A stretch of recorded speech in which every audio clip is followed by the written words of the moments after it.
Shalom Église, à toi jeunesse qui te perd, à toi jeunesse qui t'enfonce dans les plaisirs de la chair, à toi jeunesse qui est sans repère et perdue, mais qui malgré tout cela te proclame chrétien.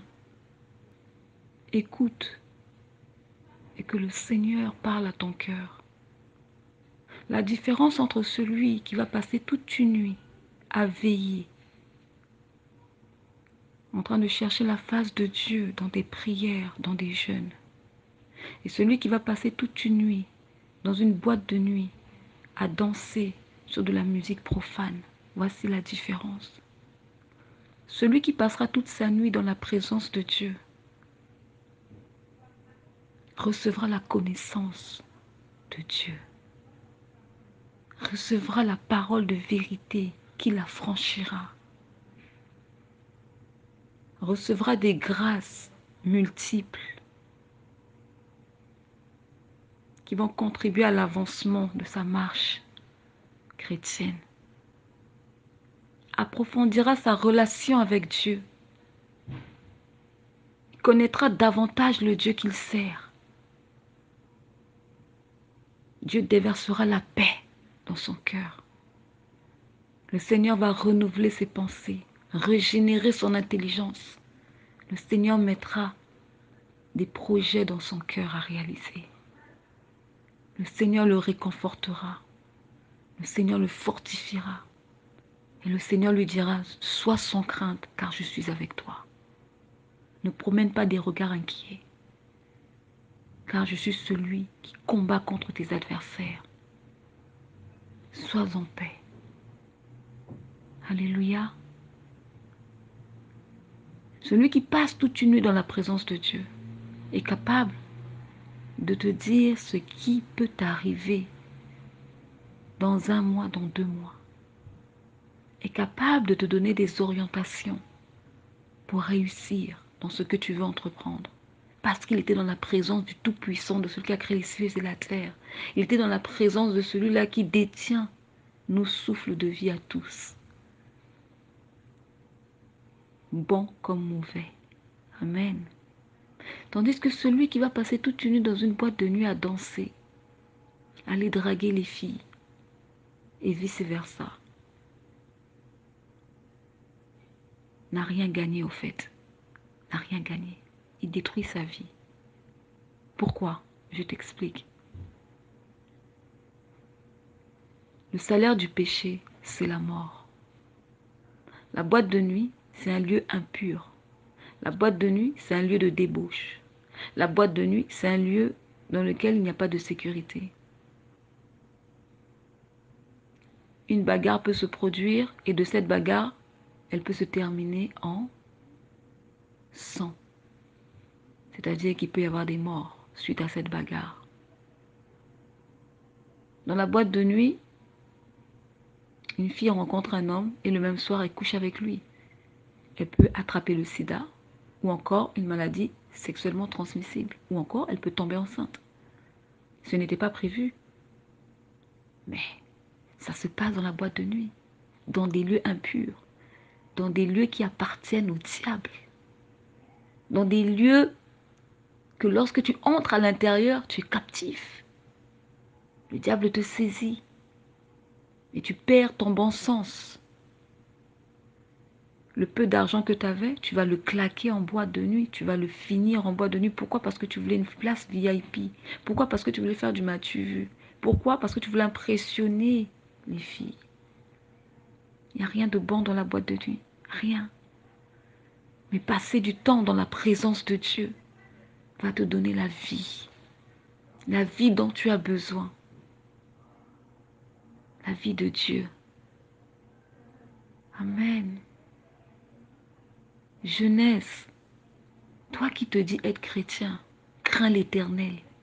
Toi qui te dis être chrétien, mets de l'ordre dans ta vie. Toi qui te dis être chrétien, examine la manière dont tu vis. Est-ce que cela plaît à Dieu? Examine la manière dont tu vis.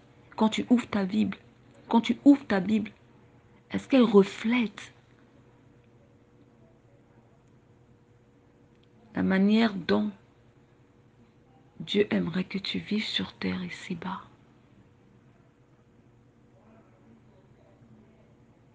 Être jeune ne veut pas dire vivre comme on veut. Non. La jeunesse est une étape de la vie, tout comme l'âge adulte est une étape de la vie. La vieillesse est une étape de la vie.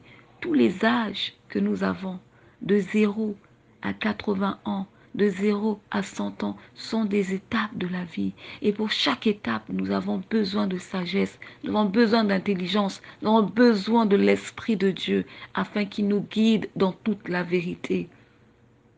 De sorte à ce que nous ne puissions pas nous perdre dans ce monde rempli de ténèbres. Amen. Jeunesse, aie pitié de ton âme. Dieu veut te sauver. Crains l'Éternel et marche dans l'obéissance à la parole. Cela sera un bien-être pour ton âme. Jésus revient bientôt. Et seuls les noms qui seront inscrits dans le livre de vie seront aux côtés de Jésus-Christ dans la Nouvelle Jérusalem. Mais ceux dont les noms ne seront pas inscrits dans le livre de vie, comme il est écrit dans Apocalypse 20, au verset 14 et 15, je vais lire dans le nom tout-puissant de Jésus-Christ. Et la mort et le séjour des morts furent jetés dans les temps de feu. C'est la seconde mort, les temps de feu. Verset 15. Quiconque ne fut pas trouvé écrit dans le livre de vie fut jeté dans les temps de feu. Prépare ton éternité ici-bas sur terre. Parce qu'après la mort, ce sera trop tard. C'est étant vivant qu'il faut craindre Dieu. C'est en étant vivant qu'il faut vivre pour Jésus-Christ. C'est en étant vivant qu'il faut renoncer à sa propre vie pour porter sa croix. C'est en étant vivant qu'il faut choisir. Soit c'est Jésus-Christ, soit c'est le péché, soit c'est la lumière, soit c'est les ténèbres. Alléluia. Que Dieu soit glorifié.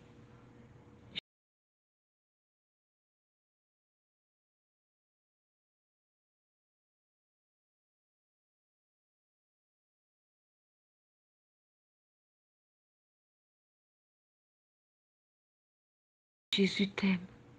Sache-le. Toi qui mènes une double vie. Tu vas à l'église le dimanche, mais toute la semaine tu vis comme un païen. Jésus t'aime, mais il te dit répands-toi, car il veut te sauver. Et toi qui marches dans les voies du Seigneur, Jésus te dit, persévère dans les voies de Dieu. Ne te relâche pas, ne te détourne pas, n'abandonne pas. Le Seigneur est avec toi. Persévère et aie la foi. Alléluia. Et toi qui hésites, sache que Dieu est vivant. Parce que quand tu te lèves le matin, c'est Dieu qui te donne le souffle de vie. Il y en a beaucoup qui dorment la nuit et qui ne se réveillent pas le matin, mais qui trouvent la mort dans le sommeil. Ça n'a pas été ton cas. C'est parce que Dieu n'a pas voulu ainsi. Rends gloire à l'Éternel et sers le Seigneur de ton vivant, pendant qu'il en est encore temps. Amen. Que Dieu soit glorifié. Sache que la jeunesse est une étape passagère. De la jeunesse, tu passeras à l'âge adulte. De l'âge adulte, tu passeras à la vieillesse.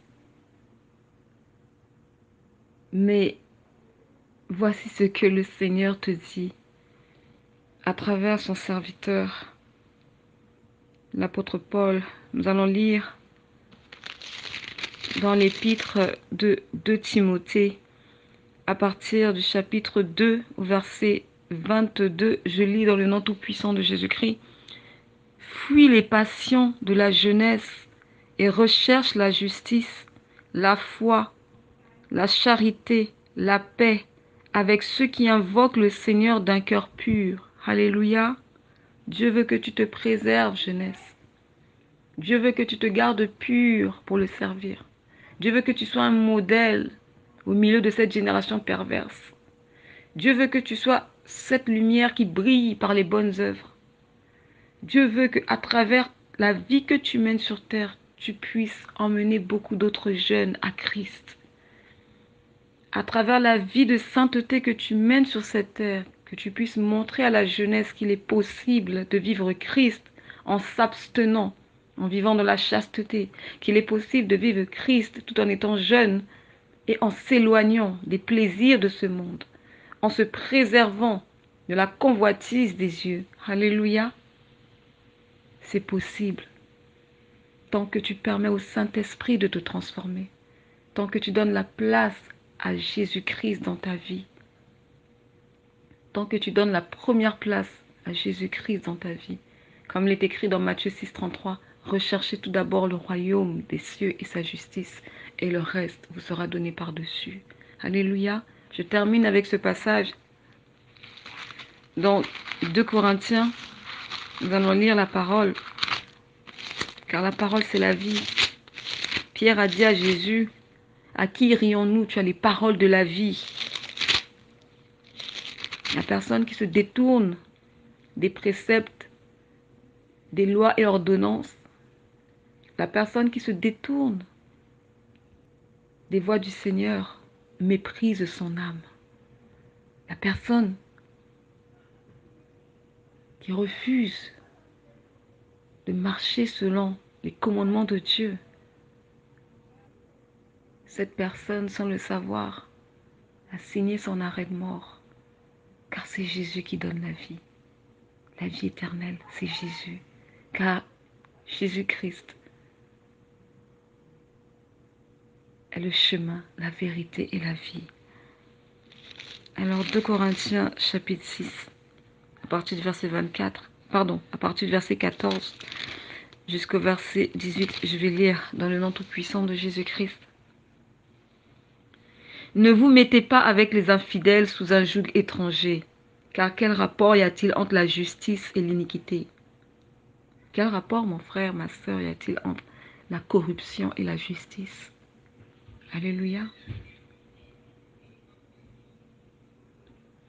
Je poursuis la lecture. Ou qu'y a-t-il de commun entre la lumière et les ténèbres? Quel accord y a-t-il entre Christ et Bélial? Ou quelle part a l'infidèle avec l'infidèle? Quelle part a le fidèle avec l'infidèle? Quel rapport y a-t-il entre le temple de Dieu et les idoles? Alléluia. Car nous sommes le temple du Dieu vivant, comme Dieu l'a dit. J'habiterai et je marcherai au milieu d'eux. Je serai leur peuple et ils seront mon peuple. Dieu est un Dieu saint. Si Dieu doit demeurer au-dedans de nous, c'est que nous devons marcher dans la sanctification et non dans l'impureté, non dans les souillures de ce monde, non dans le mensonge, le vol, l'hypocrisie, la fornication, l'impudicité, l'adultère. Non, ce ne sont pas les œuvres de Dieu, ça, mais ce sont les œuvres des ténèbres qui ont pour père le diable. Alléluia. Je poursuis verset 17. C'est pourquoi, sortez du milieu d'eux. Jeunesse, Dieu te dit sors. Sors de tous les milieux impurs. Sors de toute relation qui ne glorifie pas Dieu. Sors de toute entreprise que tu tentes de bâtir qui n'est pas la volonté de Dieu. Préserve-toi pour le Seigneur et fais sa volonté, car celui qui fait la volonté de Dieu demeure éternellement. Selon 1 Jean 2, verset 17. Alléluia. Je poursuis. Sortez du milieu d'eux et séparez-vous, dit le Seigneur. Ne touchez pas à ce qui est impur, et je vous accueillerai. Dieu t'accueillera quand tu vas te séparer de tout ce qui est vil, de tout ce qui est impur, de tout ce qui ne le glorifie pas, de toutes choses auxquelles lui ne se reconnaît pas. Amen. Et verset 18, je serai pour vous un père, et vous serez pour moi des fils et des filles, dit le Seigneur Tout-Puissant. Alléluia. Gloire soit rendue à l'Éternel pour sa parole de vie. Que l'Éternel Dieu Tout-Puissant, qui est lent à la colère, riche en bonté, qui ne se lasse pas de pardonner. Que l'Éternel Dieu Tout-Puissant, qui aime ceux qui le craignent et qui espèrent en sa bonté, qu'il touche les cœurs, qu'il parle dans les cœurs, qu'il éveille et interpelle les consciences et qu'il ramène les cœurs au Père sur le droit chemin, le sentier de justice et de droiture. Dans le nom tout-puissant de Jésus-Christ. Amen. Viens à Jésus, crois en Jésus, donne-lui ton cœur, il te sauvera. Renonce à toi, porte ta croix, suis Jésus, car il est la vie. Viens à Jésus, crois en Jésus, donne-lui ton cœur, il te sauvera. Renonce à toi, porte ta croix, suis Jésus, car il est la vie. Viens à Jésus, crois en Jésus, donne-lui ton cœur, il te sauvera. Renonce à toi, porte ta croix, suis Jésus, car il est la vie. Viens à Jésus, crois en Jésus, donne-lui ton cœur, il te sauvera. Renonce à toi, porte ta croix, suis Jésus, car il est la vie. Viens à Jésus.